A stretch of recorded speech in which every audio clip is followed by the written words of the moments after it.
సంవత్సరాల తరబడి ఎన్ని మందులు వాడినా మీ మోకాల నొప్పులు తగ్గట్లేదా? ప్రాణ పెయిన్ క్లినిక్ లో అత్యాధునిక చికిత్స.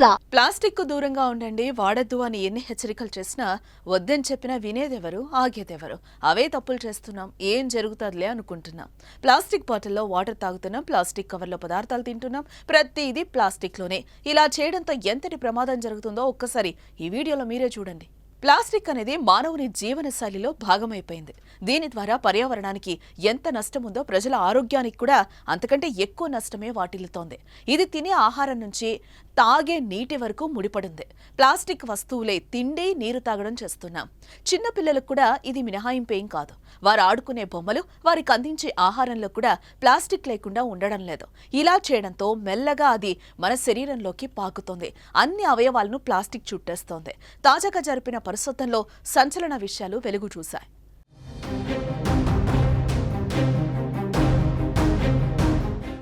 ఇప్పటికే మానవ శరీరంలో ప్లాస్టిక్ అవశేషాలు ఎక్కువగా చేరుతున్నట్టుగా గుర్తించారు.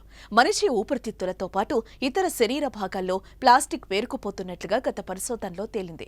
అయితే న్యూ మెక్సికో యూనివర్సిటీకి చెందిన పరిశోధకులు చేపట్టిన పరిశోధనలో వెలుగు చూసిన ఓ విషయం ఆందోళన కలిగిస్తోంది. మానవ మెదడులో కూడా ప్లాస్టిక్ పేరుకుపోతోందని వెల్లడైంది. ఏడాది ప్రారంభంలో శవ పరీక్షల్లో సేకరించిన మానవ మెదడులో 8 ఏళ్ల క్రితం సేకరించిన నమూనాల కంటే ఎక్కువ ప్లాస్టిక్ ఉన్నట్టుగా గుర్తించారు. 91 మెదడు నమూనాలను పరిశీలించారు. ఇతర అవయవాలతో పోల్చితే మెదడులోనే ఎక్కువగా ఉన్నట్టుగా తేలింది. 24 మెదడు నమూనాల్లో అయితే మొత్తం బరువులో 0.5% వరకు ప్లాస్టిక్ ఉన్నట్లుగా గుర్తించారు. డిమెన్షియా, అల్జీమర్స్ వంటి సమస్యలు ఉన్నవారి మెదళ్లలో ప్లాస్టిక్ ఎక్కువ ఉన్నట్లుగా సైంటిస్ట్ మాథ్యూ క్యాంపెయిన్ తెలిపారు.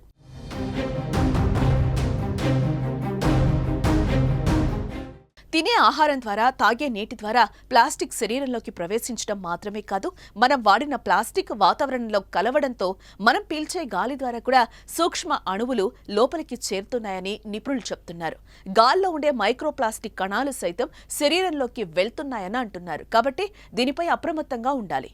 ప్లాస్టిక్ లోపలికి చేరితే ఇలాంటి వ్యాధులు వస్తాయన్న దానిపై క్లారిటీ లేకపోయినా అనారోగ్యానికి పాల్పడి తీవ్ర దుష్ప్రభావాలు వస్తాయని మాత్రం వైద్యులు చెప్తున్నారు.